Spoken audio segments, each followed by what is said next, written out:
Hey, it's Conrad Thompson. Thanks for checking out the podcast here on YouTube. Be sure to hit the subscribe button and the notifications bell. You'll get a notice anytime we upload some new content. And when I'm not asking Bruce, hey, how big was Batista's? Well, you know. One of the things I like to do is help people save money. And if you're watching this video right now and you're in a 30-year loan, man, you're overpaying your single biggest bill and you may not even realize it. I want you to do a little experiment for me. Take your calculator out, multiply your monthly house payment by 360 payments. That's how many payments there are on a 30-year loan. That big scary number, that's your total of payments. You're looking at that number? You know you can do better. Keep more of your own money right now and go to savewithconrad.com. Or maybe you've got credit card debt. Man, it's not a matter of if I can save you money with that. Your average interest rate on a credit card is more than 20%. And by the way, all the interest you pay on those credit cards, it's not tax deductible. Whereas the mortgage interest, well, that is tax deductible. So if you owe this debt, it's up to you how to pay it back. Doesn't it make sense to get the cheapest rate possible and the greatest tax deduction possible? Find out how much money you can save right now for free at savewithconrad.com. You don't need perfect credit. Even scores in the 500s can be approved, and it's no cost out of pocket. But maybe best of all, we're licensed in more than 40 states. We can help more families than ever before. But how much can we save you? Find out right now for free with a quick quote from savewithconrad.com. Happened when WHW Monday. And now, let's go to the ring. And here's your co-host. Hey, it's Conrad Thompson. Hey, it's Conrad Thompson, and you're listening to What Happened When? With the voice of your childhood, Tony Schiavone. Tony, what's going on, man? How are you? Conrad, what's going on, buddy? It's another great day of listening, watching from 1986 World Championship Wrestling. But a little note here about this show, and you and I were discussing this right before we hit record. The shows themselves through the month of October here and into November are very short. Yes. And I'm trying to understand why they're that short, because World Championship Wrestling was a 2-hour show beginning at 6:05. And I don't understand why they were short unless there was football. There was no baseball at that time. Braves were not playing well. This is way before the worst of first year. And so I don't know what's going on. Maybe they had football. I don't know. But and then of course maybe the Peacock is editing the shows. I don't know. I don't know. Well, here we are. Explain it to me while I pick up my dog. Oh, Come here, Bug. Bug's doing a run-in? Yep. Here we go. Come on. Come here. Come over here. Look at this. Come over here and I'll pick you up. This is the type of negotiating that happens when Taz wants to do commentary. Come over here and I'll pick you up. So you can see above the table. Hang on. Come here. This is real, folks. Jeez. Get him? I got him. Thank you. All right. Sorry about that, podcast people. You love that dog, don't you? Oh, my God. He's my best buddy, right? Do you want to, you want to go ahead and get it out of the way at the top of the show that you have been up to some things lately? I have a tattoo. I can't believe it finally happened. You've talked about this since 2017. We used to say, oh, Gallows is going to do it, and you're going to get Lois tattooed in the KISS font. And recently you revealed to us, no, I'm going to get a Bug tattoo. And of course, Bug is the name of that overweight, nothing happening waste of space behind Tony there, known as his dog. I'm sorry. Would you repeat that? I said, that beautiful animal over your shoulder, your best friend, is known as Bug. And you said you were getting a Bug tattoo, but you told us that it was going to be Bug in the KISS font. Right. And then what you sent to my phone took my breath away. Let's be clear. What my daughter sent to your phone. That's true. Your daughter sent it, but it's real. Sent to everybody. Yeah. I have it now, and I feel like you should share with the world, if you will. The tattoo. It's real. Yeah, it is real. So if you're watching on ad-free shows, the video, you'll be able to see it. If not, we got another way you can see it. And I want to say to Craig Brock, who's the designer of this at Ink and Dagger in Roswell, did a great job. Ink and Dagger, by the way, and Craig was the one who did Cody's neck tattoo. But I didn't have this put on my neck. All right. So listen, I love Cody, but who would put a tattoo on their neck? the first mistake was going to Cody's tattoo artist. No, Mistake number one. No, it's not. No, it's not. Because he really knows what he's doing. No. Do you know the story of Cody's tattoo? No. Well, he and I had a conversation about it, and I just assumed, me thinking I knew Cody like I thought I knew Cody. Mm-hmm. He probably looked up like world's best tattoo artist, got 38 recommendations from all the boys. Yep. And had to set an appointment. That's right. Like the very best tattoo artists or somebody where it's like, oh yeah, it's for, second week of October. You need a tattoo. Cool. I can get you in the third week of February. I got 45 minutes free for that or whatever. Mm-hmm. I assumed that's what it was. Instead, Cody said, no, I just looked up who was closest to my house and just went there. Right. Not what I expected from Cody. And you, mm-hmm. you dumb some bitch. You're like monkey see, monkey do. Monkey do get a tattoo. Mm-hmm. Let's take a look and see what you decided to go with. This is it. Where's the drum roll? Let's get a drum roll. Oh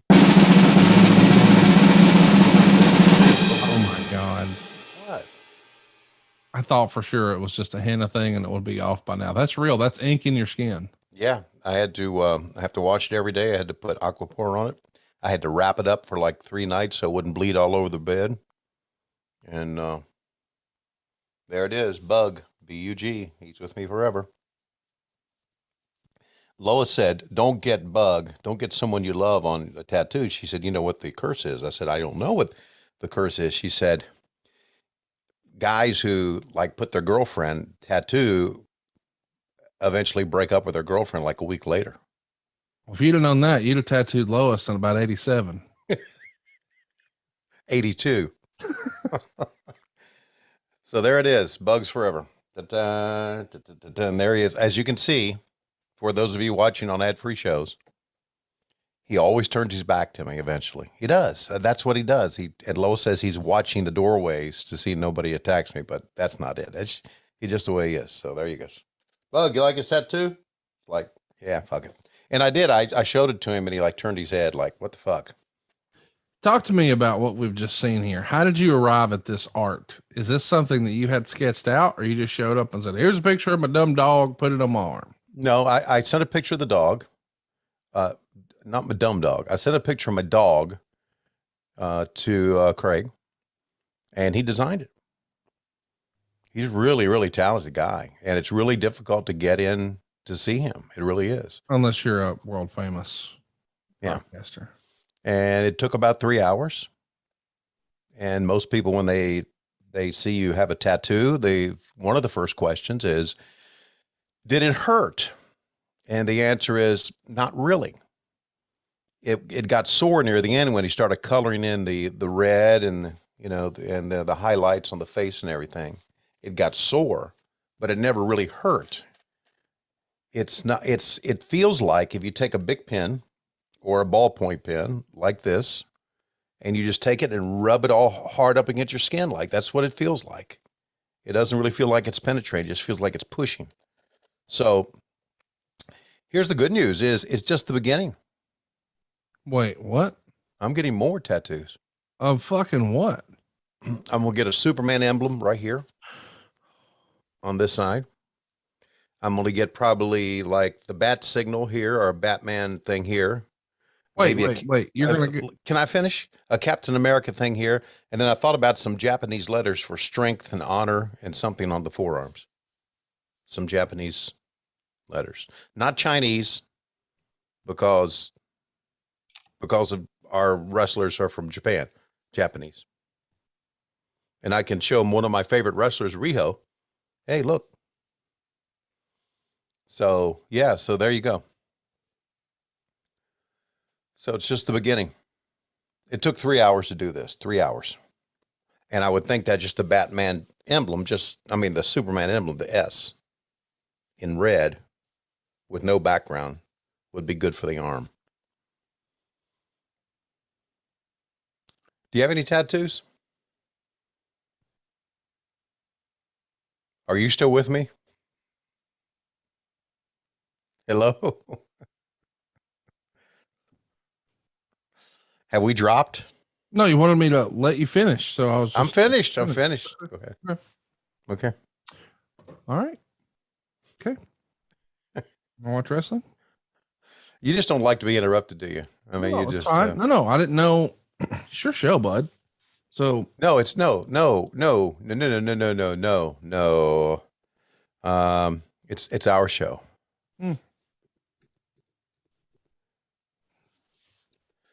It is our show. So what's going on in your life?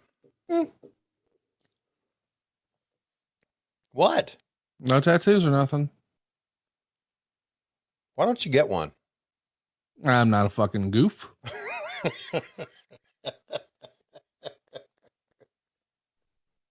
You're saying everyone who gets a tattoo is a goof?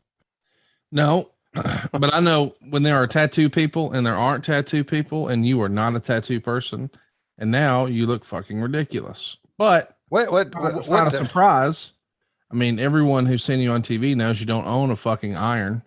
And people know that you're walking around with some goddamn CZs in your ear that you picked up from fucking Claire's.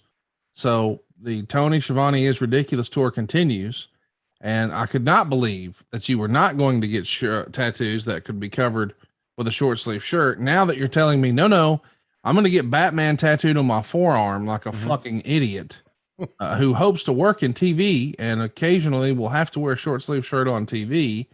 I'm not going to look as cool as, Randy Orton or CM Punk. I'm just going to look fucking stupid. Well, I've changed my mind then. Tony, if you're at this point, just get I love Lois on your fucking knuckles. Get the Batman symbol around your eye like fucking Mike Tyson. Yeah, just do the whole thing. Just do all the Marvel shits like tears coming down your face. I mean, I'm sure that's what Tony Khan's looking for. Fucking billboard of brands he can't show on fucking TV. Just do that. It's a great plan. And then, hey, Japanese people, so you got to get Japanese writing on you, you fucking idiot.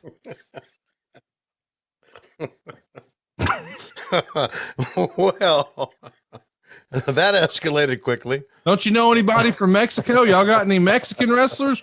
Why don't you get some lucha libre? Oh my God. Anyway, you did not want this tattoo coming out. You wanted to keep it on the DL. So you sent it to your daughter, who mentioned it in our Monday meetings, who then texted it to me. And I immediately texted it to Ryan, who makes all of our t-shirts over at boxofgimmicks.com. Take a look at your phone just before we clicked record. Sent you a text message. I want you to take a look at the newest shirt over at boxofgimmicks.com. That's pretty freaking cool, actually. So now, I don't know if you've got it on your end. Can you show it to the folks watching at home? Yep. I was calling it up on my computer because I can look at my text on my computer, but here it is. How about that? Isn't that cool? The bug tattoo is now a shirt over at boxofgimmicks.com. There it is. Let me try to get closer. There you go. How about that? It's real. It's real. It's a black shirt. It just the tattoo, WHW, what happened when, and you'll be glad to know that they're available at Box of Gimmicks and Lowell's Rules, and it looks identical. Exactly like this. Hey, so now, so when I showed this off, of course, to Malachi Black, who, by the way, is one cool son of a bitch, man. See, he's cool. He's a tattoo person. Right. And I showed it to CM Punk, who's another one who's cool. They all loved it. What? Stop laughing. Okay. I love you just said, oh, and CM Punk loved it. He did. They all, and then they all like were like, the other way. They all were like, and then I showed it to Rebel. Oh God, the tattoo, and you've desecrated her temple. And she said, "That looks great." I said, "You know what? I need a tan and I need biceps." And she said, "Well, then start working out." Like, yeah, maybe so. Wait a minute. I wasn't sure, but now I've just put it together. You're having a goddamn midlife crisis, Tony. A midlife crisis, and my midlife was many years ago, decades ago. You Schiavone'd your midlife crisis, and now it's a 3/4 life. 3/4 life crisis. Yeah. We're hanging out with younger women. We're getting tattoos. We're getting earrings. We got a new car. I mean, dude, you're doing a 3/4 life crisis here. Yeah, I need to get rid of this car and get another one, new one. I'm trying to pay it down. Of course, you can't hide money. No, I just don't like it. It's been in the shop a number of times. Brand new car, shop a number of times, recalls, just crazy shit. So I've had enough of it. Anyway, so much for that. So there you go. There's a tattoo. I enjoy it. I am going to get another. I'm not going to get one down my arm. So I'm going to get another one here. No. I mean, get it on your fucking knuckles. What about your face? No. Because my TV work, I wear long sleeves. You don't wear short sleeves for your TV work. Well, yeah, you do. Okay. I thought you did those outdoor events and no, you're right. Beach blast type shit and all that, but I'm probably wrong. I mean, just get it on your fucking wrists, Cody thought it was cool because of his tattoo art. Listen, I love Cody, but I would not be getting his opinion on tattoos. That's just me. I see him Punk, old Sleeve Jones. That's different. He's been in the tattoo game forever. Yeah. And he's a badass, and he's an icon. He's an amazing guy. And I'm just an old announcer. Well, no, everybody loves Tony Schiavone. Come on now with that. I'm just saying there are tattoo people, and like he got the Cobra tattoo. Do you know what that is? Did you watch G.I. Joe? Do you know about G.I. Joe? Yeah. There's a movie coming out about Cobra. Okay, but I'm just saying these more modern ones suck. But when we grew up, there were the cartoon G.I. Joe and the comic books and the action figures. And he had a Cobra tattoo. That was the first one of his I noticed. And then, of course, everybody knows about the Pepsi tattoo.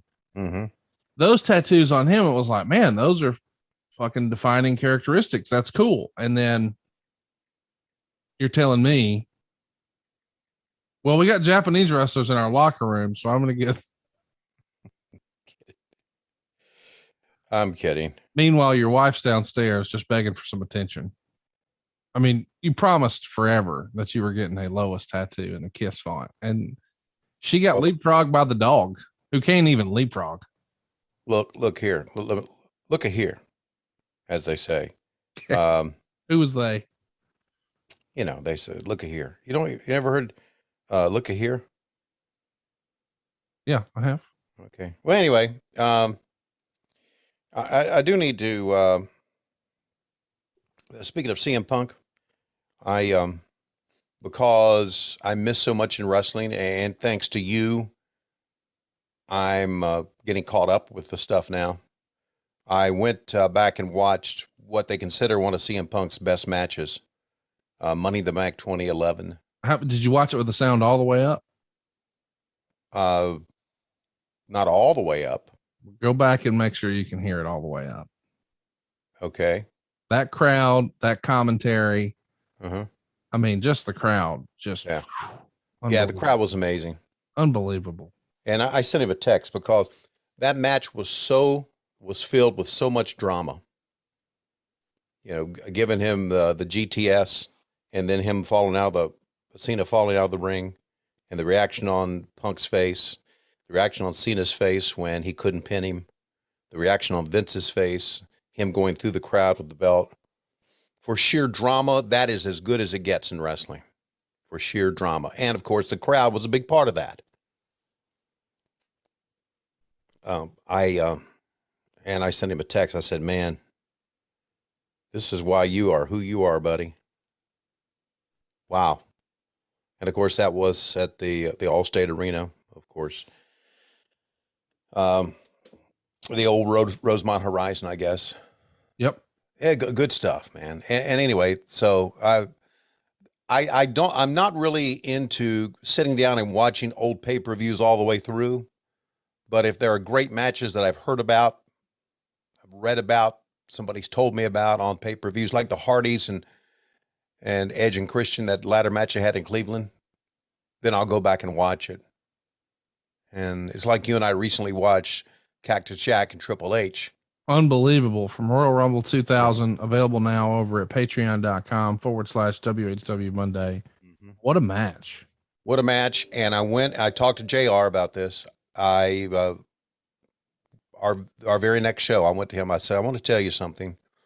I said, everybody who's ever done wrestling needs to bow in your general direction, because that match, as great as Cactus is, as great as Triple H is, and I know they're great performers, you made that match. I said, it was absolutely spectacular. And I said, that's the JR that we need here in AEW right now, every year, every week. And he said, thanks. He said, thanks. It means a lot to me. It made my day that you would say that. I said, I'm sincere. I said, there's that commentary was over the top, but it was over the top well done. I used to do over the top commentary, and it was kind of over the top phony commentary, I thought.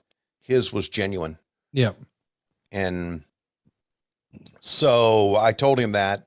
But anyway, that's one of the matches, matches that we have. And by the way, I thought I should mention, I can bring this up right now, that if you are with us on Patreon/WHW Monday, then you can get bonus shows, right? Absolutely. 2 every month. Our bonus show, here's our 2 bonus shows coming up near the end of October here. We are going to watch Shawn Michaels against Hulk Hogan from SummerSlam 2005. Have you never seen that? Yeah, that's the one where Shawn takes crazy bumps, right? Yes. Yeah. And then we're going to do the Elimination Chamber match from Survivor Series 2002. That's a big one. And it's the one where Shawn Michaels wears doo-doo brown tights. Doo-doo brown. Doo-doo brown. Doo-doo brown. So if you want to hear a bonus podcast, as only we can do it, it's WHW Monday on Patreon. So there, it's got some good stuff coming up. Hey, so a couple weeks back, your boy Arn Anderson became a promo legend. How about that? And we already knew that because we've been watching all of his stuff from 1986 and listening to some of those promos. Mm-hmm. But it's not every day you talk about pulling a Glock in a wrestling promo and spilling brains on the concrete. What was your reaction when you heard that said on a fucking wrestling show? Yeah, I had 2 things going through my mind. Number one, holy shit, we're back in 1986, baby. And number 2 was, I hope he doesn't get too much unwarranted heat for it, but I know there are jackoffs out there are going to say something about it. Arn had told me, he said, Cody said to come up with something to surprise him. And afterwards I said, you did it. So what was the reaction to that? Huge. It became the most memed thing in wrestling for a little bit. We've got t-shirts up at boxofgimmicks.com with a Sopranos inspired logo and Armed Anderson. Lots of fun stuff on there. There's even a Punisher inspired one. Wow. For the Enforcer. So it's similar to the Punisher skull, but with Arn's trademark reading glasses. And of course, a pistol, a Glock, if you will, as the R in Enforcer over at boxofgimmicks.com. But it's not often that guns come up in wrestling because, well, guns don't make people feel better. And Tony, I got to tell you, one of our buddies has not been feeling all that well lately. And who would that be? Cassio Kid. Oh my goodness. What's up? I don't know if you've heard this, but, well, There's no way to say it. It's something that you've had to deal with in wrestling, I'm sure, for a long time. But now it's even stricken a podcast partner of ours. So it's no longer just for wrestlers. Now it's for podcasters. So beware, Tony. I'm trying to give you a heads up. You too could fall victim to herpes.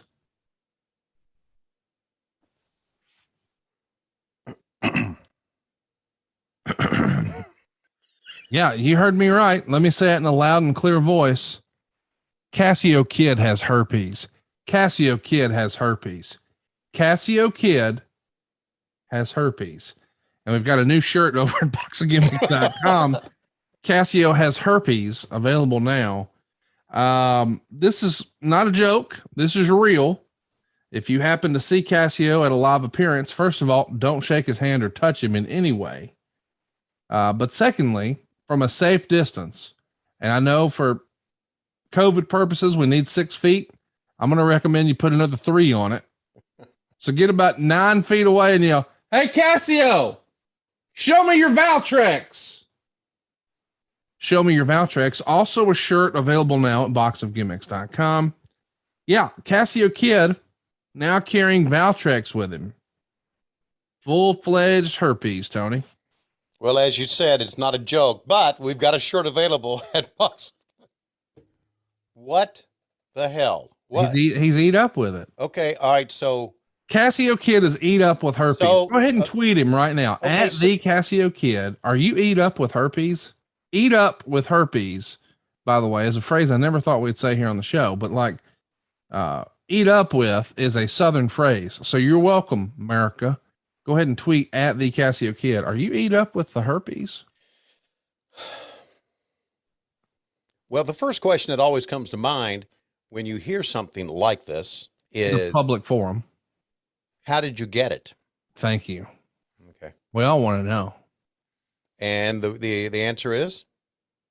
He went to the middle of the mall. What? I believe he got herpes from getting his ears pierced. Oh, for crying out loud. Now you're bullshitting me. Well, how else would you get it, Tony? He was running around for days thinking, man, a jellyfish must have got me in the ocean. Yeah, the ocean that comes right up to Huntsville. We have cars here that work too. You don't have to just get that sweet, sweet con money and then go buy a fucking rust bucket that has more recalls on it than a lot of people's first marriage. Mm-hmm. He went to the ocean and he went swimming and he convinced himself it must be a jellyfish. And when I saw it, I said, buddy, that ain't from a jellyfish. So I'm going to let you freestyle how you think he got it. And remember that his lovely wife, Big Booty Judy, is listening. Yeah, well, he obviously didn't get it by being unfaithful because he's the most faithful guy I know. I don't know. Maybe you just said that, which means that I am somehow less faithful than Cassie. Okay, I'm sorry. Let me rephrase that. He didn't get it by being unfaithful because he's one of the most faithful guys I know. Much better phrasing. Thank you. Thank you. Maybe it was on a toilet seat. He has been known to shit on people's floors. So if someone like him shits on people's floors, then he's never that concerned about sanitized bathrooms, clean bathrooms. That doesn't concern him. I cannot believe you just casually wove that in. Mm-hmm. But as we like to say, the snot thickens. This past weekend, I got to spend time with a lot of folks in Charlotte, North Carolina. Oh, very good. And during that visit, the situation that happened in my basement came up. And Morgan, who was the first person to discover the floor plop, had a theory. And once she and her mother got going, We have answers now, Tony, on hashtag whodunit.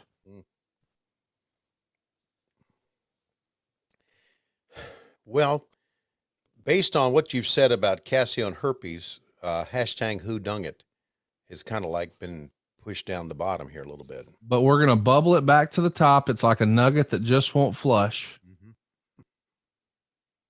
It turns out the Silva family left a bit of a mess in another bathroom. Not in the poo-poo way, but in a we went swimming wet towel kind of way. Nothing wrong with that. They hung the towels in the appropriate place, but there was certainly evidence that that bathroom had been used.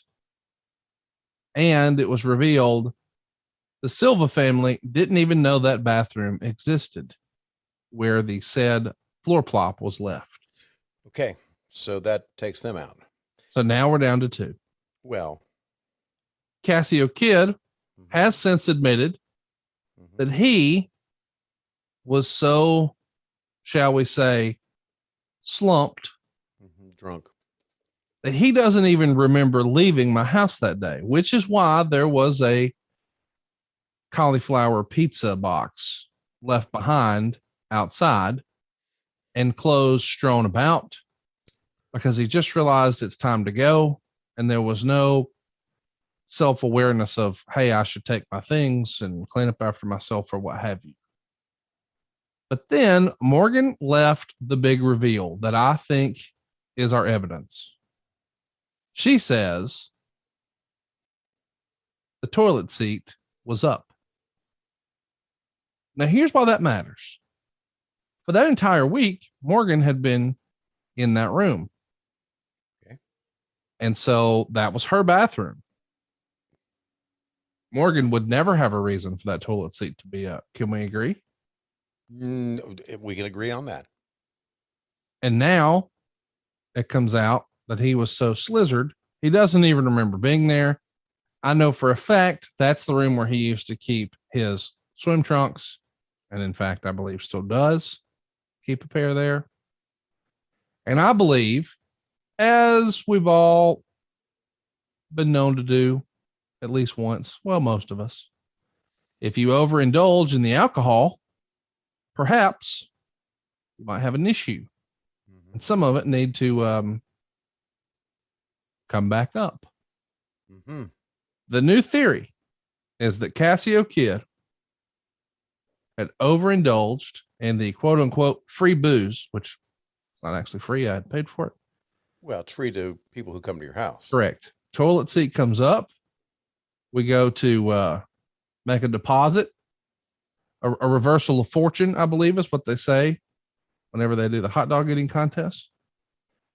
And then he may have had an accidental evacuation out the back door. The new theory is Casio Kid was shitting and getting at the same time. Both ends, if you will. And didn't realize that he had made an evacuation as well. So there you go. Casio Kid, the plan has been solved. Hashtag whodunit has been solved. Casio Kid was the mystery pooper. Of course he was. And now he's got herpes. Well, so that brings us to the other thing, right? So when we were first talking about this, we knew we had to punish someone, right? Yeah. This can't go unchecked. Can't just shit on my floor and get away scot-free. But as we sort of think through, well, what would be proper punishment? Being eat up with herpes feels like karma's already done it for us. What say you? Yeah, I believe in karma. I talked about that last week. I believe in it. So that's what it was. It was karma for what he did to your bathroom floor. Now, again, since he did that to your bathroom floor and sometimes he gets drunk and doesn't remember leaving the place, he just probably just has been in some dirty bathrooms, and that's how it happened. A little herpy bug just flew right off the toilet seat and landed on his pecker. Herpy bug? Herpy bug, little herpy bug. Did we just bring together your tattoo and Cassio's herpes and put them together, herpy bug. Wow. Do you realize, have you stopped to think for a second, the people you hang with? You mean Tony Schiavone? Well, yeah, they have tattoos Yep. at a ripe old age that they shouldn't get. They have Accurate. herpes. They shit on the floor. Yeah, They mess up bathrooms. they do. They sleep on couches when people are getting ready to die. All They that pass out in public. They try to fix up your office and they break things. It just, you need to really consider and reevaluate your friends. I don't disagree. I recently was made aware of that fact. Mm-hmm. Someone told me a story about a visit to a shoe show. Okay. Are you familiar with the phrase? Yes. A shoe show as you use it, I am. Like a ballet of sorts, if you would. Mm-hmm. That friend of ours is a strip club shitter. Who takes a shit at a strip club, Tony? Who takes a shit in public? I agree. Number one, like when I was on that trip to Charlotte, I mean, when I got home, let me just tell you, it was a major evacuation because I do better at home. Yeah, I'm the same. I will not shit in public. I want the home field advantage. Mm-hmm. I don't get, and you know what? You know what really pisses me off? Because I've always been one to wash my hands a lot. We go to a restaurant and we sit down and we order, and the first thing I'll do after we order is I'm going to go wash my hands. Yeah. And I go into a restroom in a restaurant and some guy's in there shitting. Now, if he got a bad oyster or something, I get it because that's on them. But here's what annoys me in that situation you just laid out. And I hope we have some restaurateurs listening to this. Mm-hmm. We like to go to the bathroom and wash our hands before we eat, and then we want to come out. Now, there's some of these nasty some of them bitches who don't wash their hands. Right. Now, again, that's on them. I don't care. However, you have got to put a trash can by that door. Yes, you do. Because I'm going to wash my hands and I'm going to take your paper towels and I'm going to keep those paper towels with me until I get to the door and use that paper towel to then open the door and then throw it in the trash. Exactly. But if the trash is by the sink and the door is way over there and I got to open the handle with my hand, we got two choices at this point, Tony. Do we undo what we just did and put another man's piss on our hands, which is even worse than our own? Or do we just crumple it up and just drop it by the door? Because now it's time for you, Mr. Restaurateur, to get your shit together and figure out that we don't want another man's ween on our hands when we're eating our chicken. Here's what I do. I take it. I do the same thing you do. I take it, crumple it up. I put it on the door handle. I open up. And if I don't see the trash can, I turn, I look where the trash can is with my foot holding the door open. I wad it up with both hands and I throw it towards the trash can. Yep. If it makes it, it makes it. If it doesn't, get the bathroom crew to take care of it. And that's on them, Tony. That's right. Because some people would say, oh, you guys are littering. No. This is poor thinking, poor planning on behalf of the restaurateur. Have you seen the doors now that you open with your foot? I have seen that. Yeah, that's not bad. And Tony, I'm pretty excited about today's show because it's the glory days of 1986. But I feel like we can't really do that without adding the context that this is going to be the last program that airs prior to Magnum's crash. So this airs, as we know, on October 12th. Right. No, I'm sorry. October 18th is when it airs, but it was recorded on October 12th. That's right. The accident happened on the 14th. So by the time fans saw this, the accident was 4 days prior, but the show was taped 2 days prior. Of course, we've got a full show here. It was recorded on October 12th. That same day, Ric Flair was in Central States in St. Louis working with Dick Murdoch. The next day, he would be on the road again, of course. But Magnum's last match was the next day, October 13th, Greenville, South Carolina. It's unbelievable that it worked out this way, but I believe it was the main event against Jimmy Garvin in a lumberjack match. So there's your trivia note, folks. who was Magnum's last match, where, when, what were the circumstances? October 13th, 1986, Greenville, South Carolina, Jimmy Garvin in a lumberjack match in the main event. It's wild to think, man, that we've enjoyed so much great Magnum stuff here in just 9.5 months as we've been revisiting 1986, but whew, Yeah. bad deal. Bad deal is right. It brings it all back in perspective about life. And I remember the night very well. I can't remember who called me, but I got a phone call at home and told me that Magnum had a very bad crash. And it was like, he's done. I said, what do you mean he's done? Well, he's not dead, but he won't be able to wrestle again. I said, it just happened. And they said, yeah, but it's pretty apparent. Because what happened was apparently the Porsche skidded off the road, clipped a phone or a telephone pole. And when the telephone pole came down, it came down on his head and on his neck. And by the way, as the story goes, if it's a little bit this way or a little bit that way, that would have been the end of Magnum T.A.'s life. Right. He suffered a broken neck. He's going to be paralyzed from the chest down. He's initially put on life support. Mm-hmm. He was returning to his home in Matthews, North Carolina, which is a suburb of Charlotte. Right. He had left a bar in Charlotte, but he had not been drinking. Mm-hmm. And the roads are wet because it had been raining.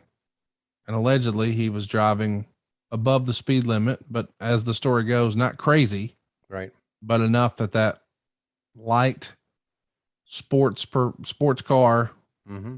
with that wet road, it was a deadly combination that thankfully didn't wind up being deadly for him, because it could have been a lot worse. Right. But the next day, this is unbelievable, but this is what it is. You guys had promoted a live event, so you had to do it. It was a TV taping, October 14th. And the show would open with Bob Caudle and Johnny Weaver talking about the car wreck that Magnum had suffered earlier in the week.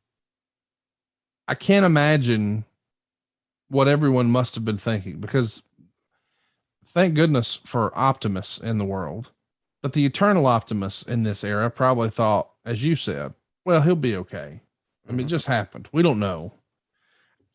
And we know that it would never quite be back, but from a business standpoint, which feels even gross to kind of talk about, because we're talking about a dude's life. Mm-hmm. You guys had real plans for Magnum to be in the main event, Starrcade, challenging Ric Flair for the world title, with the idea being that was going to be Magnum's moment. Right. To best the Horseman, win the world title, beat the Nature Boy. And it didn't happen. This must have been stressful business wise. Oh, it absolutely was, because, well, let's think about on a booking level, what do you do with, how do you replace your number one babyface? And we are at the end of the territories right now, so you don't necessarily look around and find somebody. You don't call Bill Watts and say, can you help us out here? Or, the old gentleman's agreement with promoters. So Dusty did only what he could do, and he took, they always say, the old adage in the business is, take your top heel when he's the hottest.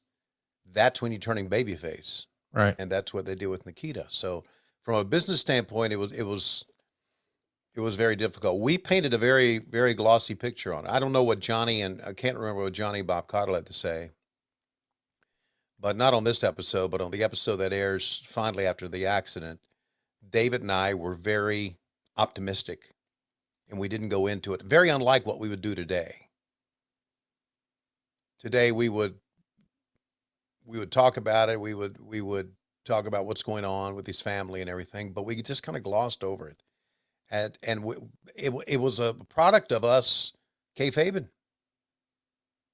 I think it was a product of just not talking about it. Unfortunately, when you're not going to be on TV anymore, you move on. The back then was, I remember hearing Jeremy say this years prior to this wreck. He said, if a guy leaves us and goes somewhere else and he's no longer on our TV, it's like he never existed. And that was the way you did it. Now, with Magnum, he was not going to be on a TV anymore, but you couldn't deny that he didn't exist because he was a big part of our company. And his wreck was the biggest local story in Atlanta. In Charlotte. It was front page news in the Charlotte Observer. It was the lead story on all the TV shows, and not only sports, in news. And that's because a lot of fans went to, I believe he was at Charlotte Memorial there, and camped out and was worried about him and checked on him. And the hospital, their public relations staff, was overrun by fans worrying about Magnum T.A. It was an incredible time. And you're right, business has to go on. Any business will say that. So it was really a tough time. Well, ladies and gentlemen, I can't believe this is real, but we not only got a handicapper, but we got the best ever. So I got to ask, how are you so good at handicapping these games? I mean, 4-0, that's quite a streak already. Well, let's talk about every pick I've given this year in the NFL as an example. 23-8. Every pick I've given this year. 4 weeks in the bag, 23-8. There's nobody in the country that can match what I do, but I always make sure, because anybody, Conrad, could make up anything. They could tell you and blow smoke and tell you, oh, I'm the greatest. But I am independently monitored and documented, so nobody could ever question what I say and go, I don't believe it. I send every pick to an independent monitoring and documentation service that has to get the pick before the game goes off and then publishes it after the game goes off so anybody can see what I gave. And those picks for the year, every NFL pick so far, 23-8. And I think it's because I do more homework than anybody else. The average guy or gal watching this podcast, they don't have time. They have a career, they have jobs. They might read the newspaper or go online and see something, but they don't have time 80 hours a week to study the games. That's what I do. And I have a crew of guys behind me, my consultants, who every week we get together 3 times a week and they throw their ideas at me. I throw my ideas at them. And then I pick the final 5 plays on Saturday and Sunday in college and pro football. So, I've got a great team behind me too, but we're all doing together hundreds of hours of homework. So you don't have to. It's all at vegaswinners.com. I don't know about you guys, but I'm going to vegaswinners.com right now. Let's win some money. So without further ado, Tony, I'm ready to get this show on the road and talk about all things 1986. Fire up your Peacock network, boys and girls, and pull up October 18th, 1986 at season 2, episode 41 of World Championship Wrestling. So if you're like me, you just pull up the search function on Peacock, type in World Championship Wrestling. You'll click that icon, and then you want to look for season 2, episode 41. It's October 18th, 1986. And my understanding, Tony, is that we have a very special countdown today. We are going to go to Wilmington, Modern Rock 98.7. Our buddy Randy Slack of the Morning Alternative is with us. And Randy, take it away. Hello, Slapdicks. It's adfreeshows.com enhancement level member Randy Slack. Though I guess if I'm enhancement level, I should be Randy Mulkey. Anyway, since none of you rich motherfuckers that can afford to be on the low-key big hog or glass bottom boat riders want to do these things, Tony has to reach down to the bottom of the barrel to find a slapdick like me. Some cheap son of a bitch that I don't know what that would cost. I'd be ashamed to wear it. Here's the countdown. 3, 2, 1, play.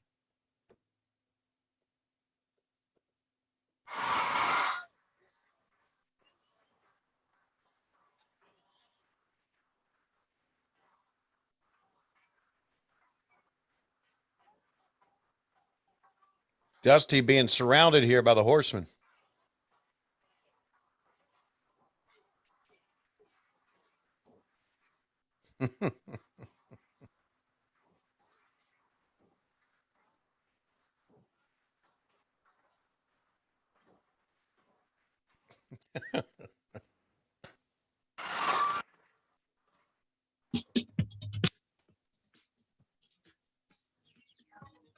Man, the Horseman and Dusty. Mm. Don't get any more fun than that. That's 86, buddy. Horseman and Dusty.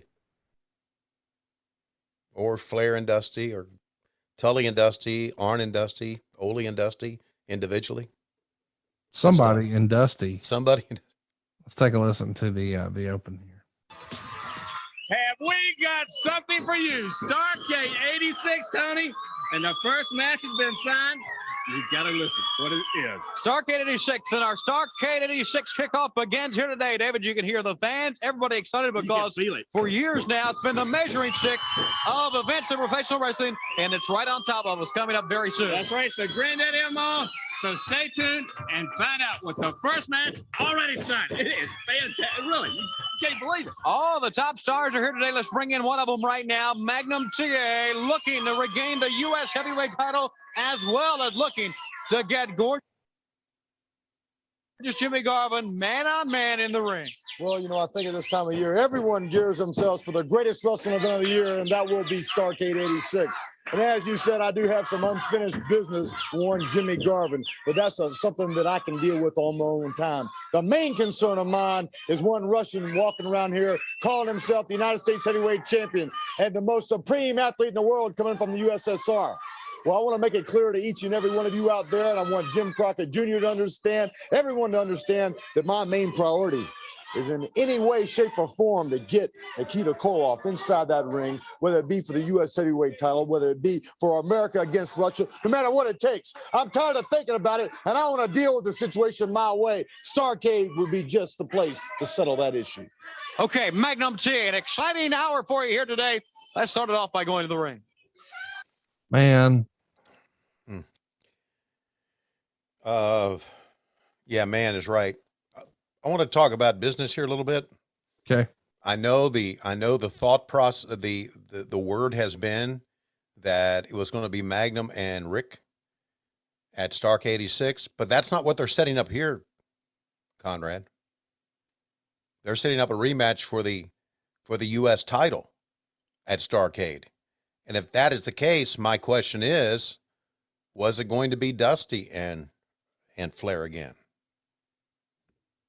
Because if it really was going to be Flair and Magnum, now maybe there was an angle, I don't know. It was really going to be Flair and Magnum. Wouldn't Magnum start it out? I don't know. Well, perhaps. I mean, here's the thing. Look at the gourd buster. Oh my God! He almost lost him. Broke him in half right before the guard buster, but that's it for the Andersons, the Minnesota Wrecking Crew. Okay, now James J. Dillon, Tully Blanchard over here with us, still on crutches. The situation is really getting sticky now between Tully Blanchard and Dusty Rhodes. Well, last week, Tony, things almost looked hopeless, and I really had a rather concerned look on my face last week, and as you can see, I can almost breathe a little sigh of relief, even though at this point, Tully Blanchard still has his leg under medication, still on crutches, somewhat immobilized. And I want to just take for a minute and go back and relive that moment that we saw a week ago when the incident took place that put Tully Blanchard on crutches. We're going now to the Greensboro Coliseum 1 week ago. As you see, here is a chance to try and take the American dream out one more time. We don't make excuses for what we do. But JJ, you brought the chair into the ring. It's a calculated risk. But here I think is where at some point, something in the back of the mind of the American dream snapped, because obviously he has Tully Blanchard in a hopeless position. You can already see in the top of your screen, he has bent the chair across the leg, inflicted considerable punishment. The damage was done. If anything, it proved his point. But now he put on the figure four leg lock, one of the most vicious holds in professional wrestling that many say, like the pile driver, possibly should be barred. Using the ropes right there for added leverage.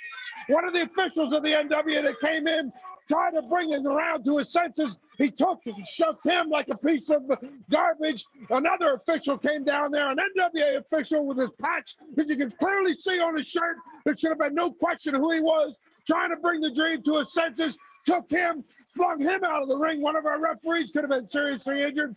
Knocked me again. Now the Midnight Express come down, as you see. No offensive moves. Nobody trying to do anything to Dusty Rhodes, only trying to bring him around to his senses, because there he has a man in a hopeless position, obviously done damage to his leg with a foreign object, that being a chair, now grabbing the ropes for leverage, refusing stubbornly to break the hold.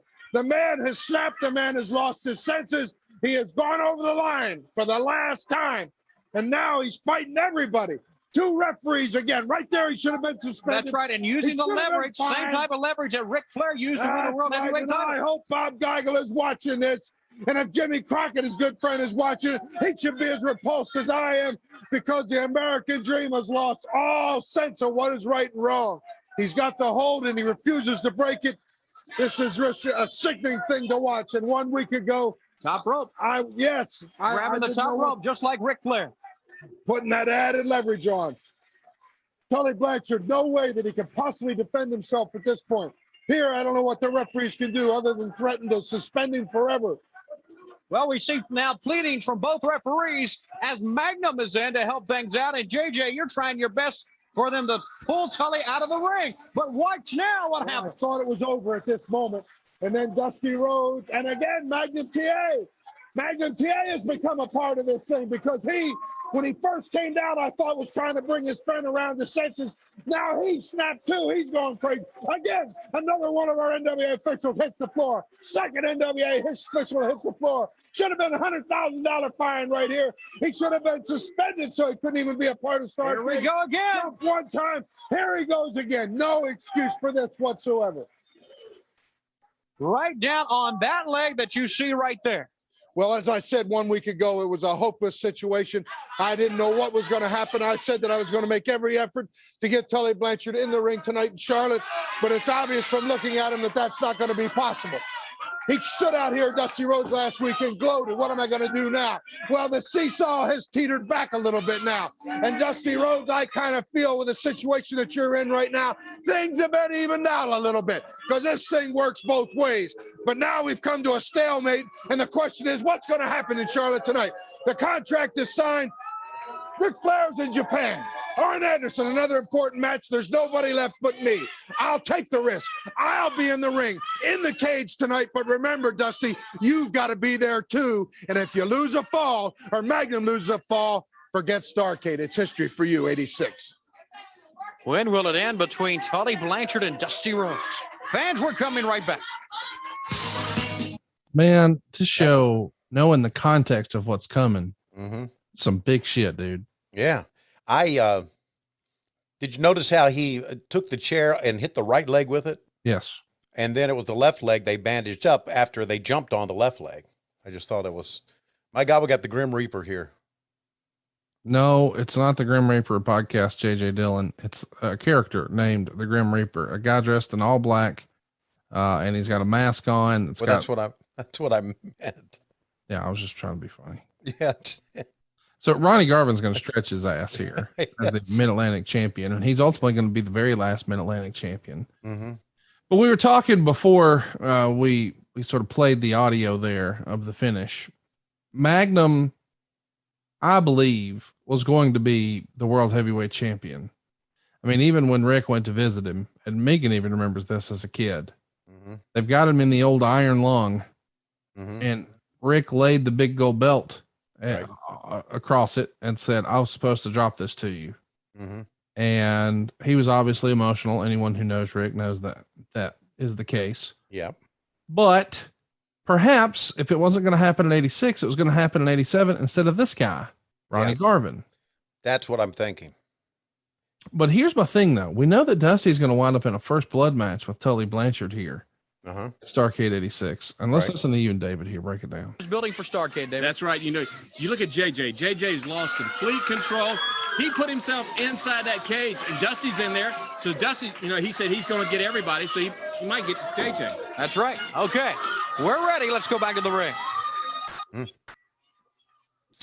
So we got Wahoo McDaniel taking on Gary Daniel here. Gary Daniel looks like he's one of our top guys. Mm. Gary was one of the gladiators that fell to the Mulkeys, did the job for the Mulkeys. They put That hairstyle right there, that's Gotta the get shit, dude. You need that. I like that. That's an Adam DeMoy hairstyle. I like that hairstyle. That is a Tony Schiavone January 2017 hairstyle. Mm. I mean, let's process what all has changed. I mean, you've become really like a butterfly. Your wrestling's butterfly. Mm. You were a little chunkier. Yeah. You lost a bunch of weight. Mm-hmm. Started showering every day, whether you needed it or not. Dyed your shit. Well, I dyed my beard. That's all. I haven't dyed my hair. Put the earrings in. Got a new car. Mm-hmm. Started hanging out with women half your age. Got tattoos. Started making 10x the income. Just got a whole new Tommy Bahama wardrobe. 10x the income, 20x the income. Rude, here they are with number 1 Paul Jones. You know something, Jimmy Valiant? One thing for sure, I will sign that match. I will take the prize. And one thing for sure that you don't have, and my ace in the hole right here, Manny Fernandez, will be right there. You're an idiot! You're an idiot! And every one of these men right here will play up an important part at Starrcade. Look at this body here. That's right, Paul. The clock's winding down to the greatest event ever in the history of professional wrestling, Starrcade. And 2 of the greatest athletes, participants, the smooth operator, Ravishing Rick Rude. Take a look, ladies. Raging Bull, Manny Fernandez. You know, Tony Schiavone, I'm what you call a free agent, Daddy. I always negotiate for a higher price. Wahoo. He's no good. Let me tell you something. He's no good. The man can't wrestle anymore. You get right back around like this. You be trying to stick up on me. Yeah, well. Oh, he got it. He got claws at it. He got it. Watch out. And now the Bull and Ravishing Rick Rude both have Wahoo McDaniel. As Rude David tried to sneak up behind him, but Wahoo will have no part of it. But watch him now. They double team Wahoo. They put him down. They both start to stop away. Jones out. He goes in there with his boots. All 3 men shoving on Wahoo. They take Wahoo now. Ravishing Rick Rude picks it up. Look at Manny. Off that top. The burrito off the top, and still they want to pick him up again. Here they come. Magnum T.A. Ron Garvin. Okay, we'll be right back right after this timeout. Dude, Magnum's all over this show. Yeah. Wasn't Shaska in that shot at the beginning? Was he? He was there with them at the beginning. I saw him in the background. All of a sudden, he's gone. The world champion knows what it's like to be involved in Starrcade, and as Starrcade approaches, you know the world champion. What a tie. Thinking about that, among other things.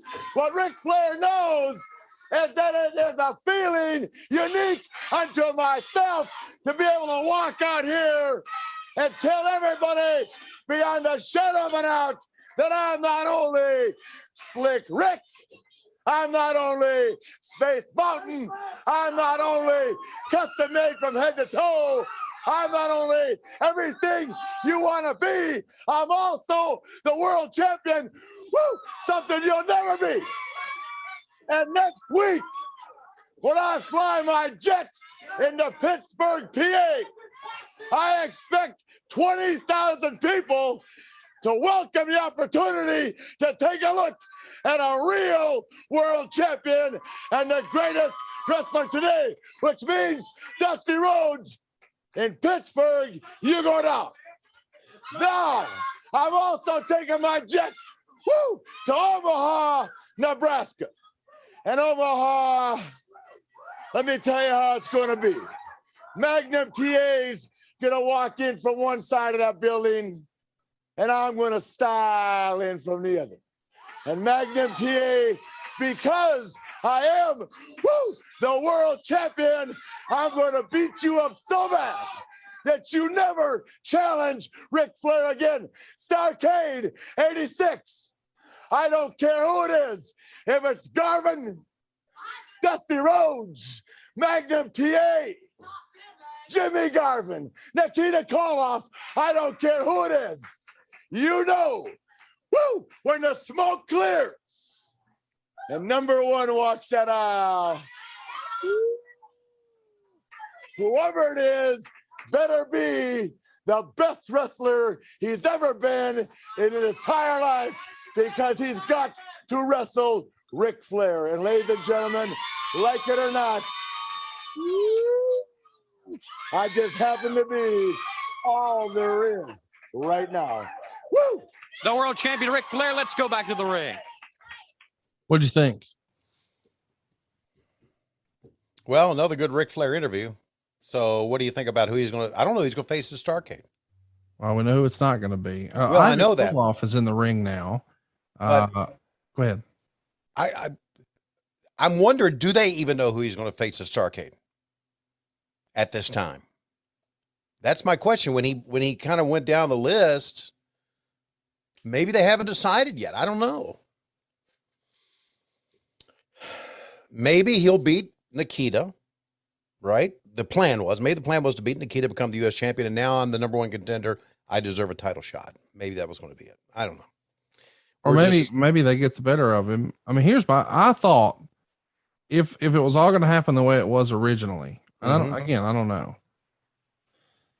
The Horsemen are going to put hard times on Dusty Rhodes again next week. We're going to watch it here. I'm so pumped. This is the famous parking lot attack. Right. If Tully is going to be in a blood feud at that point with Dusty, it feels like Magnum could have wanted to avenge what the Horsemen did, and he goes against Flair. Yes.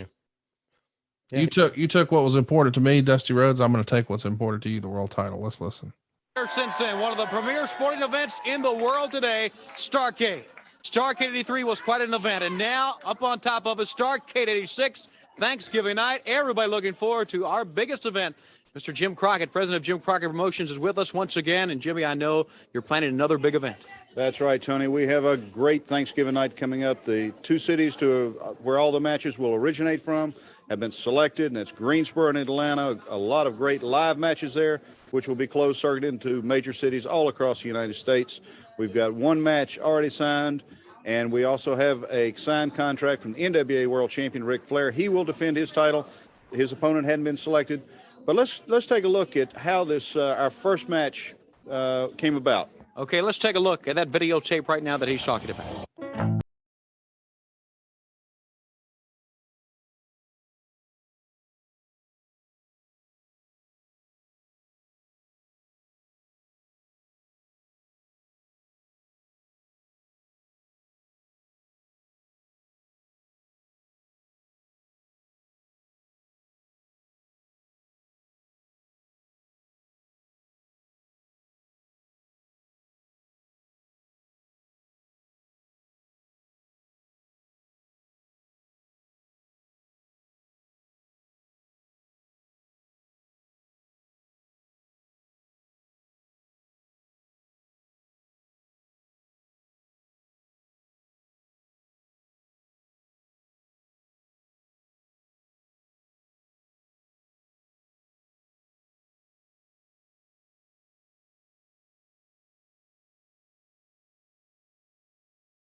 Here, Starrcade 86, Thanksgiving night, and here is Jim Crockett. And this time, the hair of Big Mama up against the hair of Paul Jones. That's about all that Jimmy Valiant had left that Paul Jones wanted. And I guess he just thoroughly wants to. Okay, Paul is here with us now. Paul? This is the first main event that is to be signed. Well, that is an honor. Let me tell you something, Valiant. I am going to take that challenge because everything I said I was going to do to you in the past, it was done. Now, Valiant, can you imagine Big Mama, a bald-headed geek just like you, without that weight on her head, should fall over on her face, and you know that. And well, let me tell you something right now, Boogie Woogie. Manny Fernandez, the man that has all the money, is going to be sitting at ringside right there with me so he can witness it all. Valiant, you're a stupid idiot, and your old lady, Big Mama, the flower lady, is a bigger idiot because she's going to be a bald-headed geek. Can you imagine Big Mama? And that is, everybody is excited in my stable about it. Okay, Paul Jones against Jimmy Valiant, hair versus hair. This year, our Starrcade 86 Control Center and announcements about Starrcade Weekly from that. Fans, we'll be right back. Don't you go away. Dude, that vignette we just saw with Boogie Woogie and Big Mama is a top 10 Jim Crockett video for me. Yes, it is. I mean, I had seen that and didn't know it was there and here. Yeah. Oh, and we're back. And man, as if my love for Shaska couldn't get any bigger. He's now teaming with Ravishing Rick Rude and the Baron Von Raschke. I want to talk about Big Mama and Johnny Valiant. Remind me in a moment. We'll come back to it. But over the weekend, I got to hang out with Megan's mother. Okay. Or as the Nature Boy calls her, old number one. Okay. And first of all, she's doing phenomenally. She has a beautiful home, and we got to spend a lot of time together. And it's always great to get to hang out with her. But it was funny because we're hanging out in Charlotte, right? And so she's driving us somewhere. I don't know. We just went for tacos or something, and we're on the way back, and she's driving, and she points to the left as we're on our way from the restaurant home, and she says, "You know, Baron Von Raschke used to live down there." And then as we make another couple of turns and lefts and rights along the way, she says, "Oh, Ivan Koloff lived on this street." It was fun to hear from her perspective, you know, about the good old days of Jim Crockett Promotions, which would have been in the 70s at that point, you know, so right. 10 years prior to this. But it was interesting to hear from her perspective. You know, Greg Valentine and Greg Valentine's sister apparently was a witch. I just learned that this week. I did not know that Johnny Valentine had a witch daughter, like she practiced witchcraft. Did you know that?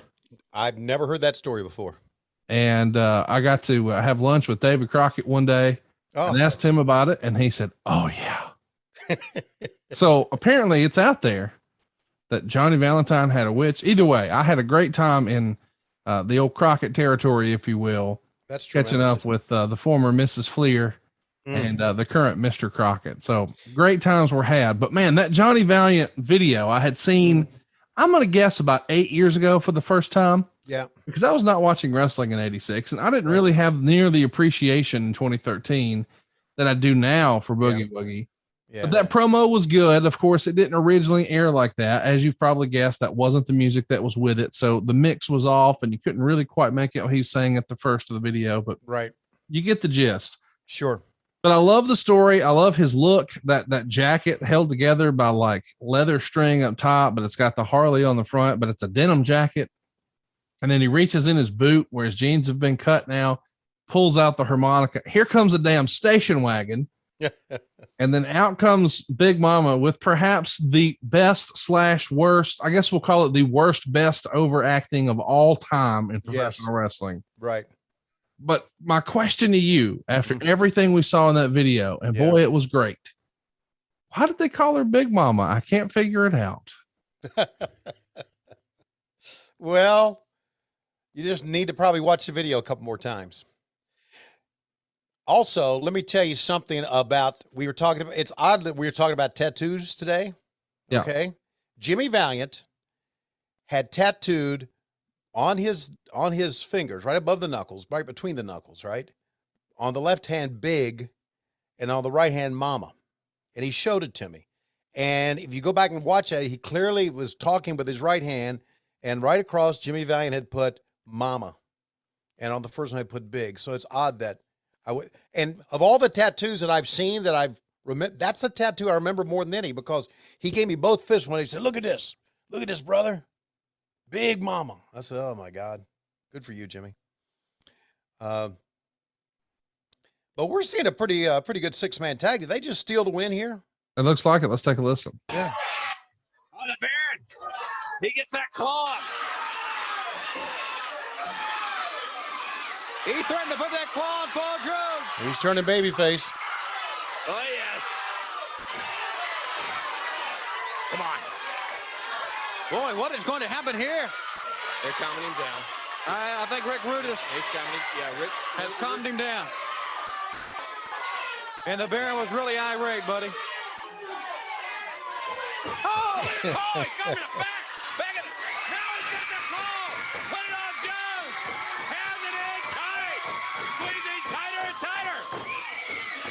And now, Shaska, the Bull is in there. And Rick Rude pounding away on Baron Von Raschke. All three men, they have the Baron now. They take him. The burrito puts the Baron down. They still kick away on him. Stomping away on the Baron. Here comes Wahoo. Oh, Wahoo with those big chops.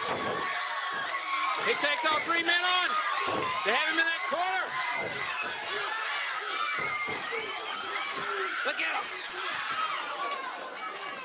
Now they all have Wahoo down. Bobby Jaggers is back up. Brad Armstrong and the Baron's still out there. How about Dutch cracking that whip in the ring? That was cool. Yeah, it was. This is a good show, buddy. The little thing, but the high pitched squeals really sets it off, doesn't it? Yeah. Only in pro wrestling will you hear the line that David just cracked. The burrito on the Baron.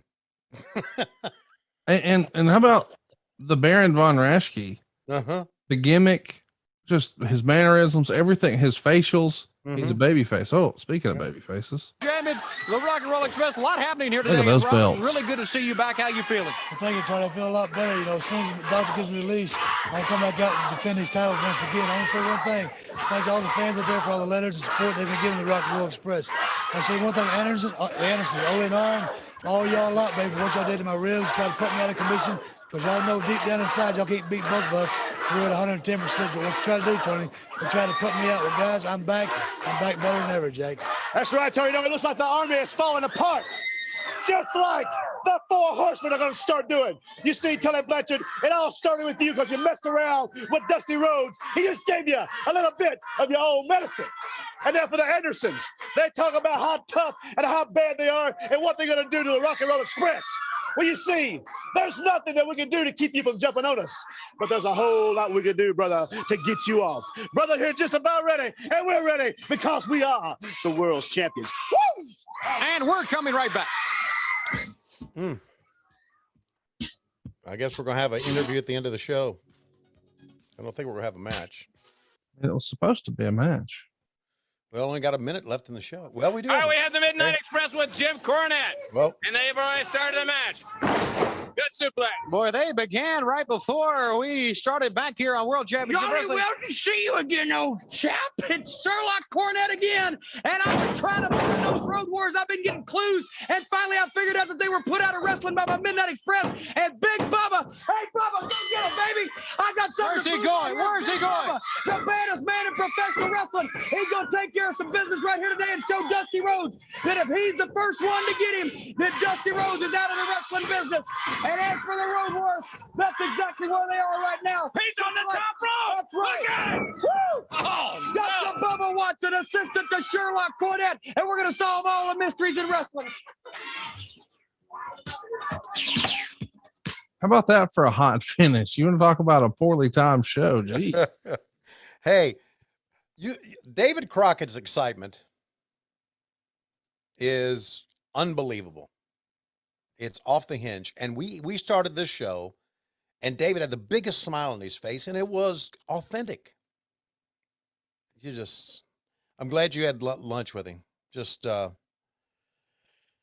We talked so much about treasures in wrestling. He's a wrestling treasure. Oh my God, dude. I learned more just hanging out with him. First of all, we've enjoyed so much fun here on our revisit of 1986, but I feel like I just have a greater appreciation for all things Crockett Promotions because of this show and because of our conversations episode with his brother. But man, I could just sit and listen to Davy Crockett all day long. Yeah.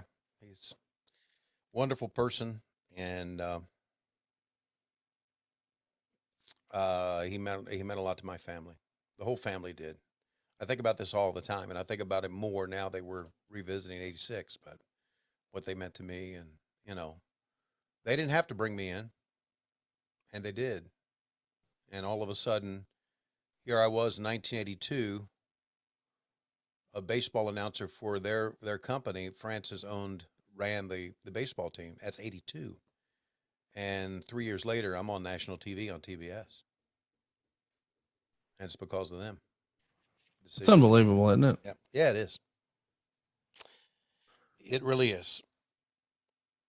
Well, but a great show, man. Great freaking show.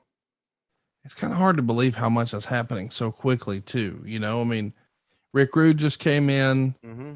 They're setting up Starrcade. Yep. We've broken Tully's leg, putting hard times on him. Mm-hmm. And Magnum's about to crash 2 days after this was filmed. Wrestling's going to change. Next week on the show, we're getting a lot of fun stuff to unpack here on the program, including maybe one of the best. I just said that Big Mama thing was top 10. Well, this is too. You're going to have the NWA television champion Dusty Rhodes be followed in Charlotte in his car to the offices of Jim Crockett Promotions, and the Horsemen attack him outside. Right.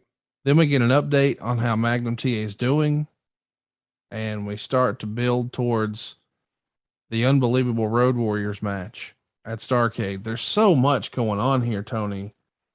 I really, you and I've said it a bunch on the air and off the air, how much fun we would have had if Dusty Rhodes was around to sort of tell the tale. Oh my. Can you imagine if he was available to us now? And of course, given everything that's happened in wrestling, it's unlikely he would still be working for WWE. It's very likely he would be working for AEW. No question. And he'd be happy to jump on this program and talk a little bit about what was going to happen and what the plans were and what he was thinking as Booker. But yeah, goodness gracious, man, this is some great stuff through a lot of adversity. Mm-hmm. And that's one of the real keys here. 86. Starrcade was the biggest event for Jim Crockett Promotions every year. Called it the granddaddy of them all. We mentioned it there. And we had to promote it and move ahead in the face of tragedy. So it was a very unique time for us to do that. And I wish Dusty was around too, and for many reasons. We had such a great relationship. We had such a great, I think my relationship with Dusty was kind of like my relationship with you, in that we gave each other shit all the time. Right.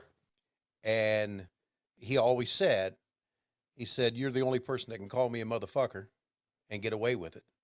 And I used to motherfuck him all the time. And I used to remember I would think back into my fandom of how big of a Dusty Rhodes fan I was growing up or in college and high school, and thinking about that and thinking, here I am with him now, motherfucking him. Life is wonderful. Yeah, I wish he was around for many reasons. What a great characters I came across in my life, Conrad. Great characters. Let's talk about Dusty for a minute. He found himself in the main event of a dark match that was happening literally the day after, or the day of rather, Magnum's crash, October 14th. He had the night off. Mm-hmm. That's always been fascinating to me in the story of Magnum. We discussed it with Jim Crockett in our Conversations with Conrad episode. Magnum asked for the day off, and he went out on the town and was in a bar in Charlotte somewhere, instead of being at a TV taping in Columbia, South Carolina. And of course, you know, everything changes with one decision. Had he been on that show, he would have gone on last. It was Dusty Rhodes and Magnum T.A. taking on Ric Flair and Jimmy Garvin, or that's what was advertised. Okay. So they have of course, substitution for Magnum. At that point, Magnum had not wrecked. It was the same day. Fast forward though, and then Jim Crockett is going to load the wagons on the 18th and go north to Philadelphia. And what we're going to see, well, what was advertised, we should say, was Nikita Koloff and Ivan Koloff teaming with Crusher Khrushchev to take on Wahoo McDaniel, Ron Garvin, and Dick Murdoch. So the Russians versus Wahoo, Ron, and Dick. Okay. Here's what we got instead. This is October 18th, Jim Crockett Promotions, Philadelphia, the Civic Center, 7,000 fans on hand. The main event was Dusty Rhodes with the NWA US champion Nikita Koloff by his side, pinning J.J. Dillon, who was substituting for Tully Blanchard, along with Ole Anderson and Tully Blanchard at ringside. It only takes 57 seconds after a series of punches, and then Nikita is going to hoist Dillon in the air. Rhodes hits an elbow to the head from the top rope. Nikita fights with Ole in the ring for much of the duration of the contest. And after the bout, Arn and Tully are going to help JJ from the ring as Ric Flair comes out, yells at Koloff. Moments later, Rhodes grabs the mic. This is Philadelphia, Pennsylvania now. It says into the microphone, "Tell Hulk Hogan Dusty's in town." Wow. Of course, the WWF was running a show across town at the Spectrum. And this is Koloff's first appearance with Rhodes. So as everybody remembers, it was Dusty and Magnum running roughshod here in 1986 as a pair. Right. And the Russians were their enemy. And of course the Horsemen. Right. But all of a sudden now, in a pretty interesting booking decision, Dusty says, and again, this is the 18th, 4 days after the accident. What do we do now? Where do we go from here? What if Dusty made a different decision? What would that have looked like? But instead, what he chose was something I don't think anybody would have predicted. Right. Nikita Koloff becomes a babyface. What did you think of that in hindsight? I thought at the when it was done, I thought it was one of the great moves. Yep. The Charlotte Coliseum in the cage, and I'm sure we're going to show the footage here. When Nikita walked in the cage and helped Dusty when they were beating up on Dusty, was one of the biggest pops I had ever heard in wrestling. And I remember distinctly, and I'll mention this again when we see it, distinctly standing there with Jimmy Crockett. We walk in the back and Jimmy says, "Not many times does something make my eyes tear up in wrestling, but that made me tear up because of the emotion and that we were feeling with Magnum and just because of the pop that the fans had that day." At the time, I thought it was a tremendous move. I don't think Nikita was as big a draw as a babyface. He was a heel in retrospect. But it was the move he made. And when we went to Starrcade, Dusty wanted to just shine a light on Nikita and get brighter and brighter and brighter. He said, "Many people may think that Magnum's coming back. And when we unveil this light, it's Nikita standing there and he's taking Magnum's place." I don't know if we portrayed that well in Starrcade or not, but that's what Dusty wanted.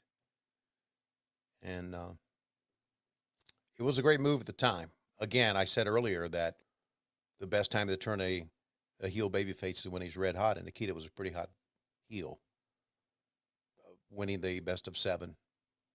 All the talk about USA, down with USA, the Kremlin wants this, the Kremlin wants that, the Russian sickle. Nikita was, in many ways, kind of like our MJF. He lived his gimmick. MJF does. Not to the extreme that Nikita did. Once a heel, always a heel, but in that regard. But it ended up being okay. And of course it was at the end of 86 and then 87, as we know. We still got to decide if we're going to go back in time to 85 or if we're going to do 87 next. But yeah, well, I think the Peacock doesn't pick up at the beginning of 85.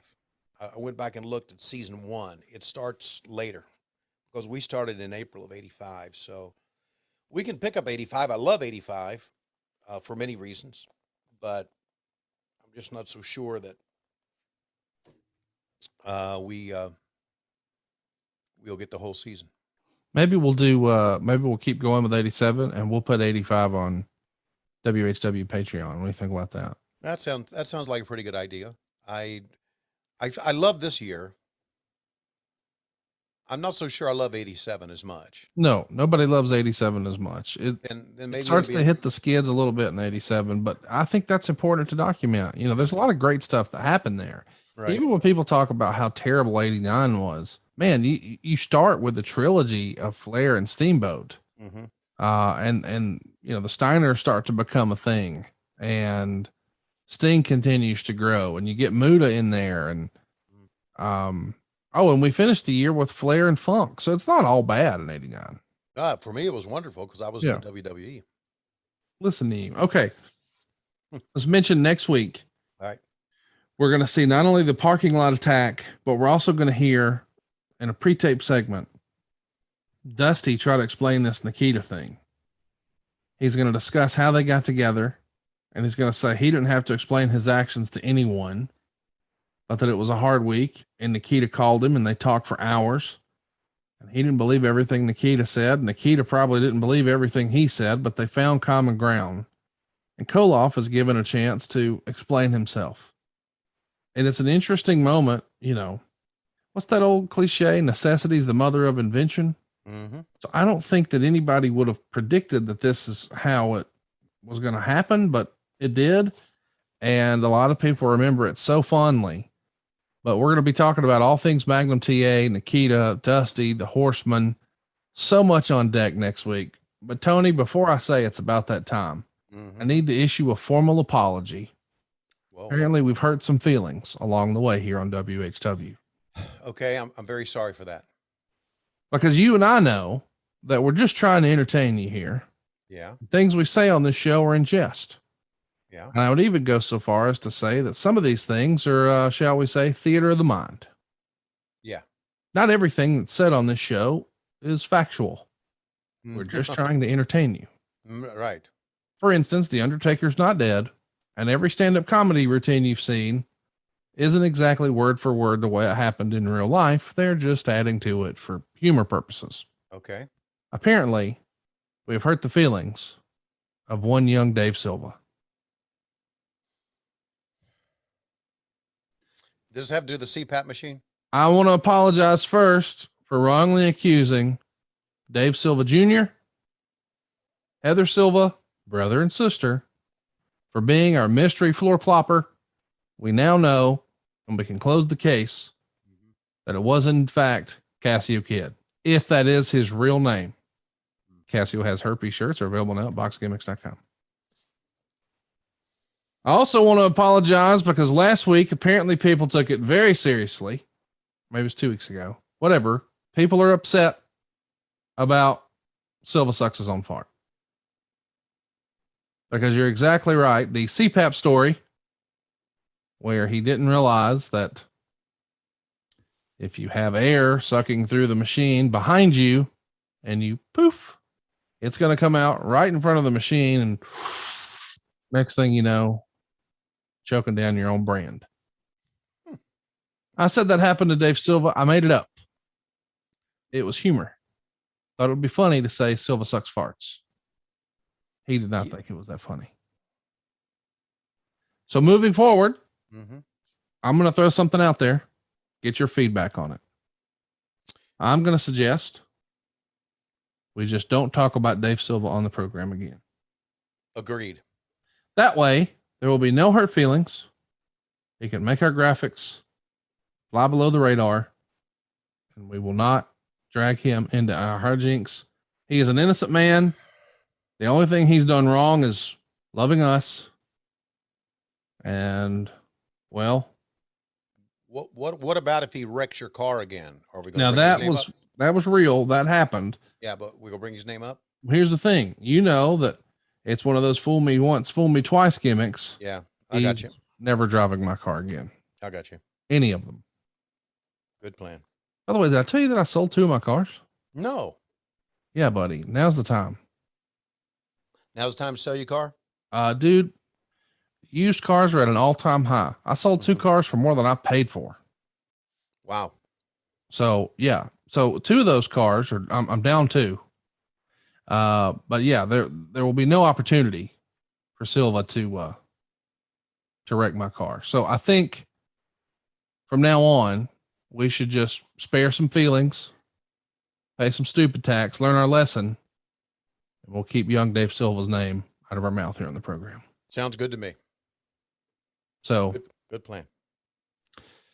With that in mind, Tony, looks like it's about that time. Time for a handicap match, ladies and gentlemen. In the ring, it's going to be Cassio Kid, and he will face the team of the Herpes Bug and the Jellyfish. And who's going to pin Cassio Kid? Who done it? Who shit on the floor? Cassio, you're out of your mind. It wasn't the earrings, but it could have been the toilet seat. We're desperately out of time. We'll see you next week on What Happened When. On Wednesdays, we come to you on the Cumulus Podcast Network, but on Mondays, exclusively and only ad-free on Patreon, patreon.com/WHW Monday. And of course, adfreeshows.com. Hey, it's Conrad Thompson. Thanks for checking out the podcast here on YouTube. Be sure to hit the subscribe button and the notifications bell so you get a notice anytime we upload some new content. And go save yourself some money right now. If you're in a 30-year loan or you have credit card debt, it's not a matter of if I can save you money. It's a matter of how much. Find out right now for free at SaveWithConrad.com.